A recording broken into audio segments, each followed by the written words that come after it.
Friday. Today was different.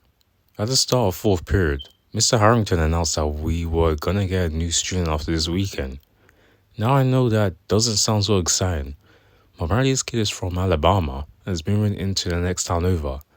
Elkinsville, yeah. We're getting a new student, guys, so make sure to welcome them when they arrived. Now, I don't know about you, but I find it stupid that the kid has to be forced to come to this crap hole of a school, even though he lives a town over. I get that Elkinsville is a small town and has no school system and all, but still, no one else should have to suffer through the Plainview school system. But I'm over that now. Halloween is in a few days, which means I can go trick-or-treating with Riley like we did back in 6th grade. Now, I know my parents say that I'm too old for that, but I could give less of a crap. And who knows, maybe the new kid will be cool and tag along. Sunday. So, we're moving. As much as I'm gonna miss Alabama, kinda glad we are. That place was an absolute crap hole. Not that the crackheads made it any better. My parents said that they found a nice apartment complex in a town called Elkinsville. Apparently, it's close to Charleston and another town named Plainview. Mom keeps saying that this could be a good opportunity to make new friends in both towns. Honestly, I could care less because I heard Charleston had some pretty haunted locations. I may have to look in Plainview and Elkinsville too, since both are pretty old towns. Maybe they'll be better than the new ones in Alabama. Till then, I'll keep this handy. I'll document anything interesting happens. Till then, Caleb out. Sunday. I didn't have to wait long to meet the new kid. That's for sure. Today there was a knock at the door, and when I answered, there was this woman and a kid standing there. She introduced herself as Annabeth Matthews and then introduced me to her son, Caleb. Then she asked if my mom was home and left me to talk to her son. Hello? Is your mom home? Mom came outside and talked with her for a bit, and she told Caleb he could come inside and hang out for a bit.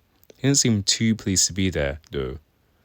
Poor dude, he looked like his mom dragged him all over the neighborhood to introduce themselves properly. He looked relieved to meet someone his age, though. So that's a relief and a half. Ooh. Mom and Annabeth looked like they'd spent a good hour or so. So I just told Caleb he could hang out in my room while they yammered on about the neighborhood and stuff. He was a bit shy, but I managed to get a few words out of him. So, what kind of stuff do you like? Drawing and stuff? I don't know. Huh? Me too. Neat. I'll admit, it was nice having another dude that's into drawing. He also said he was into urban exploring and stuff, whatever the heck that means. When I probed for further interest, he gave me a funny look. It was probably best not to probe for any extra details. Despite his rough look and that ugly hoodie he wore, he seemed pretty chill. We made small talk for a while until his mom came up and told him they were about to head out. After they left, Mom was all excited about me making a new friend. I mean, of course she was. But to me, something seems off about him. Sunday. Good gracious. Mom was relentless today. Despite the fact that we pulled a literal all-nighter getting to this town, she thought we should make a good impression on the people in not only my apartment complex, but also the whole neighborhood beside us. I mean, goodness, could you at least let us have a moment rest like you did with Megan? I get it, she's older and she has to deal with the stress of finding a new college and new friends. But if I can parade myself through Surrey Street without getting a wink of sleep, then I think Megan can get her lazy ass up and do the same. Get up, Meg. No, leave me alone. Okay, let's go, Caleb. Aside from that, Plainview wasn't all that special. It was nearly exactly like Elkinsville, only bigger and newer. Literally, Plainview was built in the 50s while Elkinsville was built in the 30s. Though the only highlight of our excursion was Surrey Street. It was just down the road from the complex and it seemed to have some people there my age. Along the way, we met a family named the Heffleys. They had like 3 sons with only one my age. His name was Greg. He seemed pretty cool, but goodness, was it awkward talking to him. We didn't talk long because I guess he was as awkward as I was. I hope we get to properly meet each other once school starts. He seemed decent. Monday. School wasn't all that interesting, as usual. Class went on as usual, and all the teachers treated the new kid like he was a big deal. Class, this is our new student, Caleb Matthews. Make sure to welcome him. The only classes we share are English and biology, as of right now, and we share a lunch period. Understandably, he didn't seem too thrilled to be here, especially when Fregley approached him. Wanna see my Q-tip collection?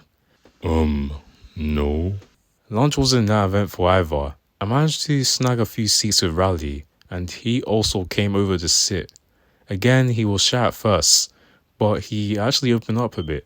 So, how are you liking Elkinsville so far? Well, it's better than my old town. There's a lot of cool history stuff too. We talked about mundane stuff like where we lived, what we wanted to do as adults, and all that jazz. Soon the conversation turned to our interests. I asked him if he had any other interests aside from drawing and stuff, and he went quiet. He seemed nervous for some reason, but before I could ask anything else, he asked me this.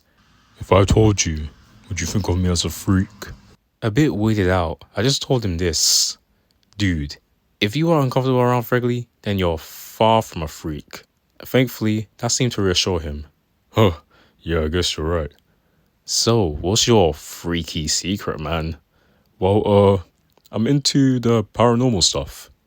So that was a bit unexpected. Expected this dude to be a furry or an addict or something worse. Well, that I can manage. I let him explain and he told me how he's interested in stuff like ghosts, demons, UFOs, monsters, and weird places in general. I was a bit weirded out at first, but some of the stuff he said actually got interesting.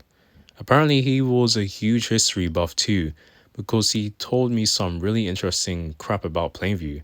He told me about how Plainview and Elkinsville were both military towns back in the 50s and 30s during World War II, and how a major tuberculosis outbreak completely wrecked the people stationed here. I admit, I was kinda interested. He took notice and genuinely seemed happy to talk to me. Monday, you know what? I think Plainview High may not be so bad after all. For starters, the school system is at least slightly better than Alabama's, and bullies are pretty scarce here. Only problem is that some people here are the weirdest people I have ever met. This kid came up to me asking if I could see his used Q-tip collection. I don't know if I should take that as a red flag or not. But hey, don't judge a book by its cover, eh? Weird dudes and bullies aside, everyone seems pretty normal. Speaking of which, I managed to get a few classes with that Greg Heffley kid and one of his other friends. I sat with them at lunch and I tried to talk to him a bit more, and I'm really glad I did. We talked for a bit about mundane stuff before we got to the interests and crap. I reluctantly told him about my interest in the supernatural. Oh dang, really? What kind of paranormal stuff? I know I shouldn't trust someone immediately, but I don't care. It feels good to see someone genuinely interested in what I'm talking about. Mom's super proud that I've managed to make a friend on my first day here, but I'm just happy I managed to make one at all. I just hope I'm able to make more because I can't run on just one friend.